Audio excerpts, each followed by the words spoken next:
Kita ambilkan rekomendasi kepada KPK, periksa APBN yang ada di Kemendikbud. Karena ini banyak persoalan, PIP, KIP, dana BOS, banyak hancur ini. Tolong Ibu, saya minta Pak Pimpinan, kita berikan rekomendasi kepada KPK, periksa.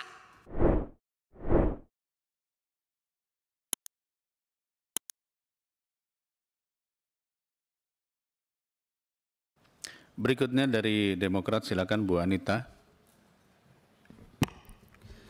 Baik, terima kasih pimpinan dan Pak Menteri dan jajaran yang saya hormati. Pertama-tama kita semua mengetahui bahwa ada kekurangan anggaran ya 15 triliun. Tetapi kalau menurut saya mari kita koreksi diri. Kenapa ini terjadi? Jujur sama diri kita sendiri. Anggaran yang sudah diberikan begitu banyak tahun 2024 apakah sudah digunakan dengan baik atau tidak? Jangan kalau dikurangin kita sedih, tapi waktu dikasih banyak kita tidak menggunakannya dengan baik. Kenapa saya mengatakan tidak melakukannya dengan baik?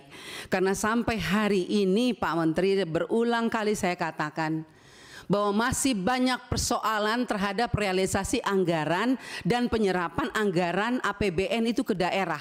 Baik transfer daerah, itu banyak persoalan. Mau masalah guru, sampai sekarang guru P3K yang sudah lolos P3K sampai sekarang belum dikasih SK. Provinsi NTT belum, mereka belum terima SK. Kedua, guru-guru daerah terpencil masih banyak yang belum terima juga tunjangannya.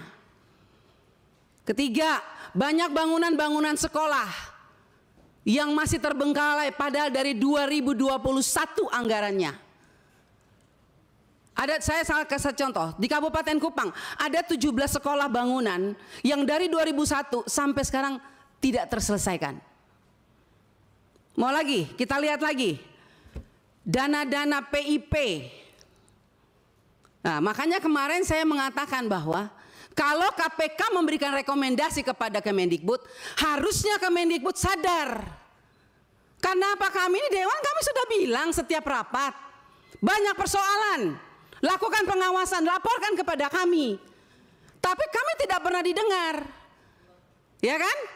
Akhirnya sekarang KPK memberikan rekomendasi, baru seakan-akan Kemendikbud kayak kebakaran jenggot. Bahkan kami anggota pemangku kepentingan mau diatur sama Kemendikbud untuk melakukan verifikasi oleh dinas. Loh, Anda sebagai kementerian mau nggak dilakukan verifikasi sama dinas? Jangan suruh dinas, jangan suruh apa yang kita usulkan harus dilakukan verifikasi oleh dinas. Kita ini lembaga tinggi negara, wakil rakyat. Kita yang menentukan anggaran di Indonesia ini. Bagaimana kepala dinas bisa memverifikasi data yang kita berikan? Anda sebagai kepala kementerian mau nggak diverifikasi sama dinas? Bapak Ibu ini kan orang-orang pintar setaunya saya di Kemendikbud. Orang-orang berpendidikan. Kok bisa salah mengambil kebijakan? Bu Sekjen, Anda mengeluarkan Persekjen yang di mana poin nomor 3 dikatakan bahwa data yang direkomendasikan sebagaimana dimaksud pada huruf B diverifikasi oleh Dinas Pendidikan. Loh, kita ini pemangku kepentingan usulkan itu dari Dapodik sekolah. Dapodik itu harusnya kan, makanya tadi Pak Andre bilang, operator sekolah itu diperhatikan. Karena semua itu dari operator sekolah.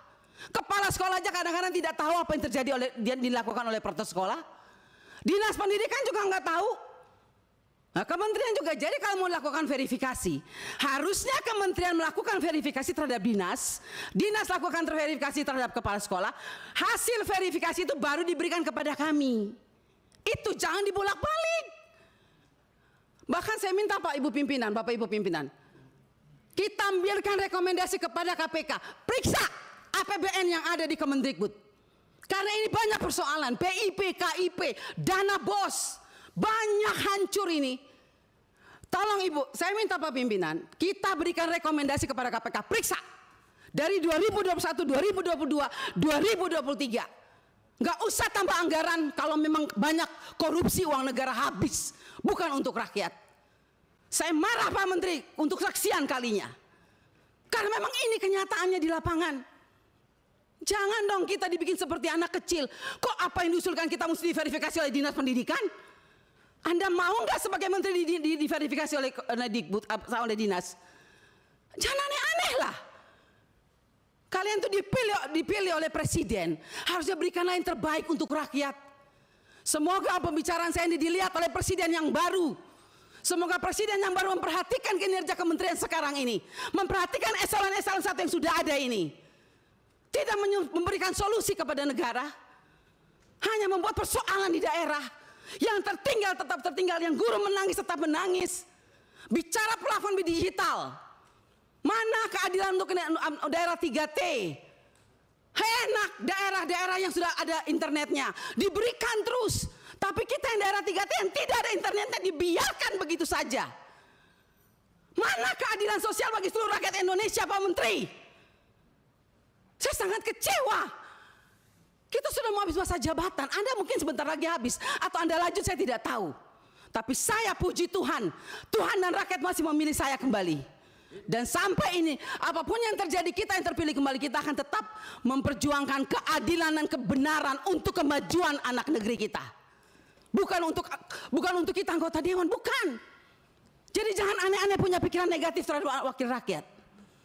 Semua data-data yang kita pilih itu adanya di Dapodik sekolah. Perhatikan dong operator sekolah, perhatikan kepala sekolah, perhatikan dinas. Jangan hanya urus yang besar-besar triliunan, tapi begitu sampai di bawah tidak pernah diperhatikan. Omong kosong semua ini. Saya setuju KPK memberikan rekomendasi. Bila perlu kita berikan rekomendasi kepada KPK, periksa Kemendikbud. Biar kita lihat siapa yang bobrok, siapa yang mencintai negeri ini sebetulnya. Wakil rakyatkah atau mereka? Jangan begitu dong. Bikin persekjen memalukan, Bu Sekjen. Ya iyalah, Anda jangan senyum. Anda membuat persekjen, tidak berpikir, masa kita diverifikasi oleh dinas? Mending kalau kepala dinasnya bersih. Kalau kepala dinasnya justru yang mencuri uang PIP, bagaimana Ibu? Saya mau tanya sekarang, jawab. Apa Anda pikir semua kepala dinas bersih? Oh tidak. Mari kita buktikan. Mau kita turun, kita buktikan, kita tanya jangan sama kepala dinas. Tanya sama penerima PIP. Itu baru bisa jawab jawabannya. Kalau Anda hanya turun hanya di dinas, semua jawabannya bagus. Tapi coba turun ke rakyat. Turun ke penerima orang tua. Kalau nggak lihat itu orang tua punya air mata. Omong kosong. Nama ada, SK ada, uang nol. Sampai hari ini. Baik. Jadi kalau kita mau bicara soal anggaran, Pak, jangan ditambah.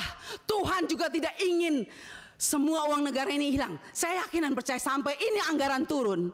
Karena Tuhan itu lihat air mata orang miskin. Jadi kalau anggaran turun jangan marah. Mungkin inilah kehendak Tuhan supaya kita koreksi diri. Stop dan bertobat. Kalau mau lihat bangsa ini baik dan lebih maju. Terima kasih pimpinan. Baik.